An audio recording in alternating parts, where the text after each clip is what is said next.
ज़िंदगी में सिर्फ 3 लोगों से मशवरा लेना चाहिए। पहला, वो शख्स जो वो सब कुछ ज़िंदगी में बना चुका हो जो आप अपनी ज़िंदगी में चाहते हैं। अगर किसी ने खुद कभी कुछ हासिल नहीं किया तो वो आपको रास्ता नहीं दिखा सकता। ऐसे दोस्त से बिजनेस का मशवरा नहीं लेना चाहिए जिसने खुद कभी रिस्क ही ना लिया हो।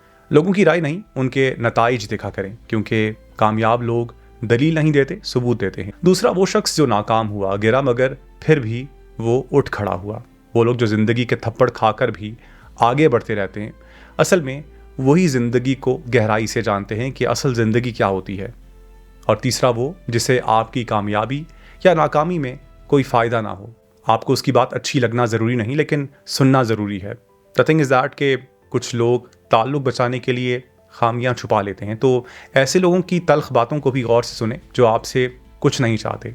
आई बिलीव कि सबकी ज़िंदगी में एक ऐसे इंसान की ज़रूरत होती है जो आपकी कमज़ोरियाँ आपके मुंह पर रख दे, जो आपकी अना को चोट पहुंचाए मगर आपकी शख्सियत को मजबूत करे। बाकी सब जो भी लोग कहें, सारी लाएं, मुस्कुराएं और आगे बढ़ जाएं, क्योंकि मशवरे मुफ्त होते हैं मगर सही लोगों से मिलने वाली समत आपकी पूरी ज़िंदगी की कीमत बदल देती है।